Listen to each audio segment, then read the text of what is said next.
This is the Fujifilm X-E1. It's the second ever camera in the Fujifilm X system and is going on 10 years old now.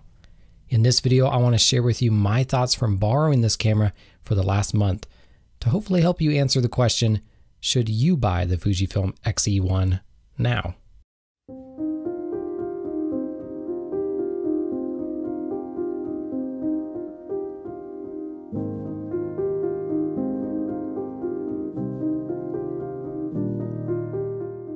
Hello and welcome back to Snappiness, where I like to photograph with old cameras, like this Fujifilm X-E1, which as I said is not mine.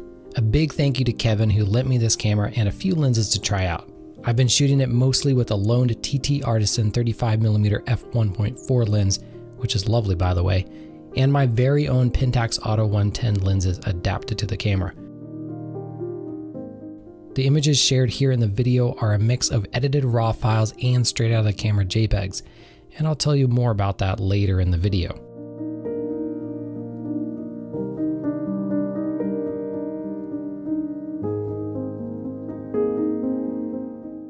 I haven't featured a Fujifilm on this channel in years, not since I started reviewing cameras actually. The only Fuji I've owned is a close relative of the X-E1, the X Pro one, and while I really loved that camera, I eventually sold it thinking I wasn't getting the full use out of that cool hybrid viewfinder. But there really is something special about Fujifilm cameras and the experience of shooting one that's worth taking notice of.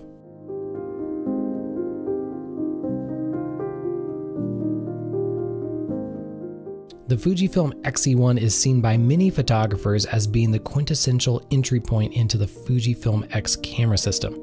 And depending on who you ask, it's not just because it's relatively affordable now. It's because of that special sensor. I kept hearing about the magic of the original X-Trans sensor and was excited to check it out for myself. It's only shared by 3 cameras, the X Pro one, the X-M1, and the X-E1. This limited run and knowing it shares the same sensor as the legendary X Pro one does give it a feeling of exclusivity, but is that enough to warrant purchasing one nowadays?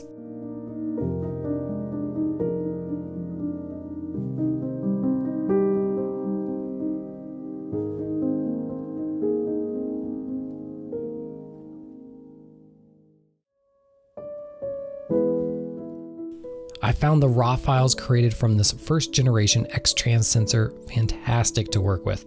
Plenty of retention in the shadows and highlights, and the colors naturally came out really nice. I especially thought so with the skin tones. Files were full of details as well. Remember, these X-Trans sensors don't need anti-aliasing filters, and if you're looking at older cameras, that can be a big deal.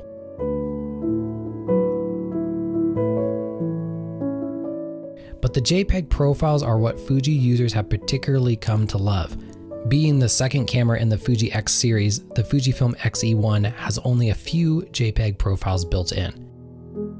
But with any of these, you can tweak some settings on top of the profiles to your liking and essentially create your own. Now, I was never fully satisfied with these, so I opted to edit the RAW and choose the camera matching presets as a starting point. I do think though that with more time with the camera, I could have come up with a recipe I was happy with. They are definitely cool though and full of character, more so than other JPEG profiles on other cameras I've used.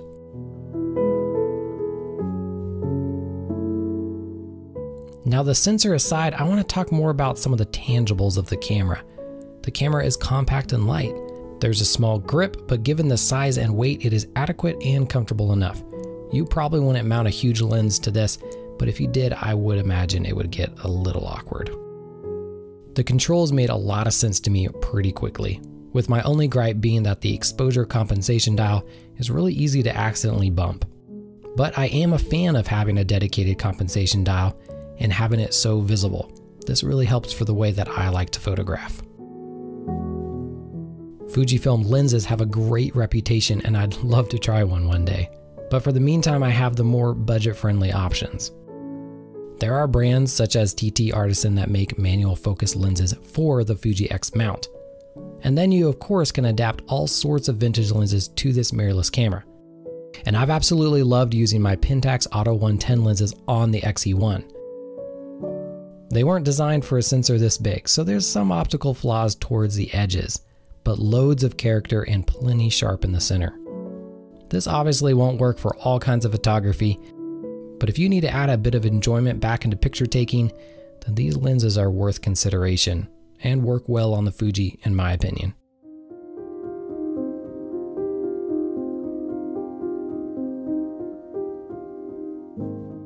I've always said that if I wasn't a die-hard Pentaxian, I would be a die-hard Fuji user. And after using the X-E1, I stand by that even more so. Pentax and Fujifilm may produce technically different cameras. Mirrorless versus DSLR, big grips versus the compact size. But the ethos of the two companies seem to be an unapologetic focus on user experience. And that's what I really felt with the Fujifilm X-E1. It's a photographer's camera, and it's a joyful camera to use. Thanks for watching. You can find out more about the Fujifilm X-E1 from the videos linked in the description, including Kevin's own video on this very camera. Tell him thank you while you're at it, by the way. Until next time, happy snapping.